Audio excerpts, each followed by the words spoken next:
Pile సమస్యతో బాధపడుతున్నారా? ఇప్పుడు లేజర్ చికిత్సతో ట్రీట్మెంట్ రేంజ్ హాస్పిటల్స్ లో శాశ్వత పరిష్కారం. ఇప్పుడే సంప్రదించండి. భారతదేశానికి తూర్పు తీరంలో మరో చిచ్చు రాజేసే కుట్ర శరవేగంగా సాగుతుంది. గ్రేటర్ బంగ్లాదేశ్, సల్తనత్ ఏ బంగ్లాదేశ్ పేరుతో బంగ్లాదేశ్ విస్తరణవాదాన్ని ప్రాచుర్యంలోకి తీసుకొచ్చేందుకు 3 దేశాలు మళ్ళీ కుట్ర పన్నుతున్నాయి. ఒకటి పాకిస్తాన్, యథావిధిగా శత్రుదేశం అనేటువంటి లెక్కలోనే చూస్తాం. రెండోది టర్కీ, మూడవది చైనా.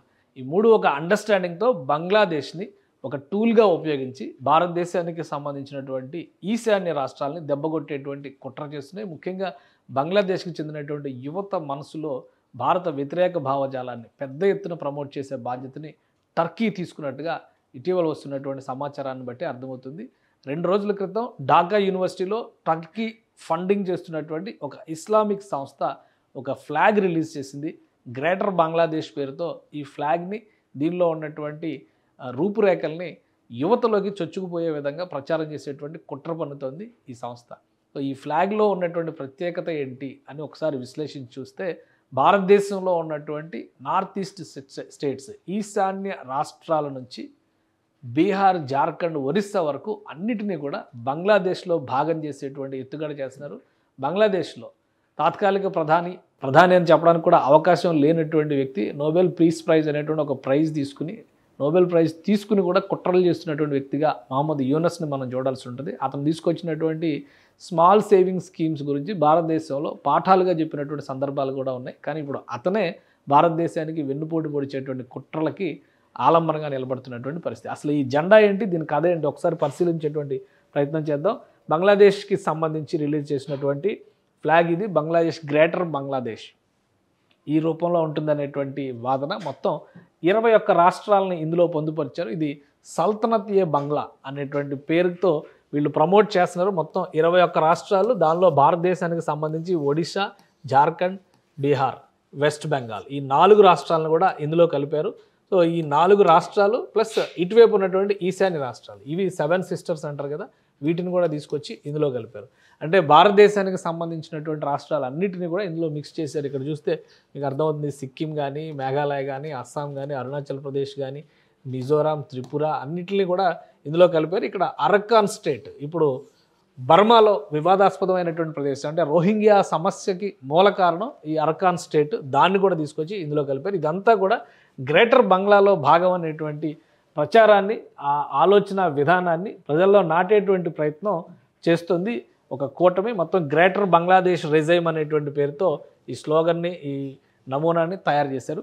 దీనికి సంబంధించినటువంటి కథనాలు కూడా వస్తున్నాయి. ఉద్దేశపూరితంగానే ఢాకా యూనివర్సిటీలో దీన్ని Sultanat e Bangla or greater Bangladesh map shown in Dhaka University. Turkey backed NGO displayed the map at Dhaka University showing Indian territory including Assam, Bengal, Tripura, Bihar, Odisha ఇవన్నీ కూడా ఇందులో భాగంగా చూపించేటువంటి ఒక కుట్ర జరుగుతుంది. అంతర్జాతీయ మీడియా కూడా దీనికి సంబంధించినటువంటి కథనాలని ప్రచారం చేస్తుంది. టర్కీ బేస్డ్ కంపెనీ, ఒక ఎన్జిఓ దీన్ని మొత్తానికి కూడా, ఈ కుట్ర మొత్తానికి కూడా భాగస్వామ్యం అవుతుంది అనేది ఇక్కడ చెప్తున్నటువంటి కీలకమైన మాట. గత 2 రోజుల క్రితం ఒక సమావేశం జరిగింది. ఆ సమావేశంలో రిలీజ్ చేశారు సల్తనత్ ఏ బంగ్లా, ఈ మయన్మార్లో ఉన్నటువంటి Arakan state, Bihar, Jharkhand, Orissa, entire north east region of India, highly placed sources.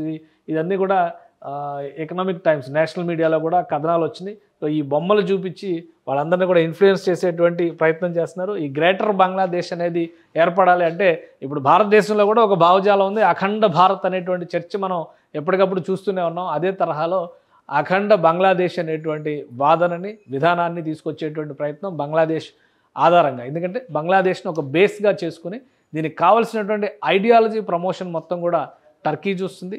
వాళ్ళకి కావాల్సినటువంటి ఇన్ఫ్రాస్ట్రక్చర్ సపోర్ట్ అంతా చైనా చూస్తుంది. అవసరమైనటువంటి తీవ్రవాద మోకల్ని అక్కడికి పంపించి ట్రైనింగ్ ఇచ్చేటువంటి బాధ్యతని పాకిస్తాన్ చూస్తుంది.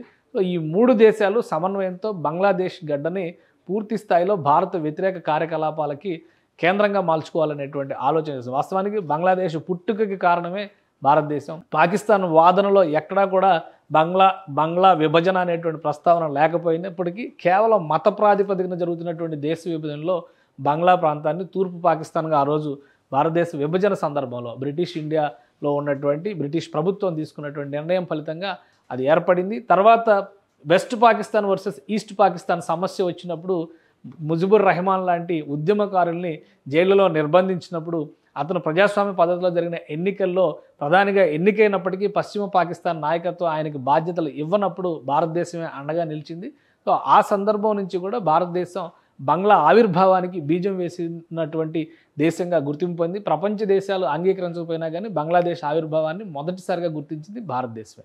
ఒక రకంగా పురుడు పోసింది భారతదేశమే. అలాంటి బంగ్లా యువత మొత్తం కూడా బంగ్లా చరిత్రను మర్చిపోయి దేశ ఆవిర్భావానికి సంబంధించినటువంటి సందర్భాన్ని మర్చిపోయి పాకిస్తాన్తో అంటకాగుతున్నటువంటి పరిస్థితి ఉంది. వీటిలో భాగంగానే ఈ రాజకీయాల్లో భాగంగానే షేక్ హసీనా ప్రధానమంత్రిగా ఉండాల్సినటువంటి షేక్ హసీనా దేశం విడిచి పారిపోవాల్సినటువంటి పరిస్థితులను సృష్టించారు. ఇదంతా కూడా ఉద్యమకారులుగా యూనివర్సిటీ విద్యార్థులను ఉపయోగించుకొని మహమ్మద్ యూనస్ అమెరికా సహకారంతో చేసినటువంటి ఒక కుట్ర అనే ప్రచారం కూడా ఉంది. బిల్ క్లింటన్ దగ్గర నుంచి నిన్న మొన్నటి జో బైడెన్ వరకు ఈరోజు ట్రంప్ కూడా అదే పాట పాడుతున్నాడు అనేటువంటి సందేహాలు వస్తున్నాయి. సో ఒక గ్రేటర్ బంగ్లాదేశ్ అనేటువంటి ఒక నినాదాన్ని సృష్టించడం ద్వారా భారతదేశానికి చుట్టుముట్టు సమస్యలు సృష్టిస్తే ఒక అస్థిర వాతావరణాన్ని తీసుకొస్తే భారతదేశం ఒక కన్సిస్టెంట్ గ్రోత్ అంటే ఎకనామిక్ పాలసీల్లో ఈరోజు చైనాకి భారతదేశం పోటీగా నిలుస్తుంది అనేటువంటి అంశాన్ని కొంత స్టేబుల్ లేకుండా చేస్తే కనుక చైనాకి అడ్వాంటేజ్ ఉంటుంది. ఇంకోవైపు నుంచి పాకిస్తాన్ కోరుకున్నటువంటి కళ నెరవేరుతుంది. బంగ్లాదేశ్ని దీనికి తురుపు మొక్కగా ఉపయోగించుకునేటువంటి ఎత్తుగడ జరుగుతుంది.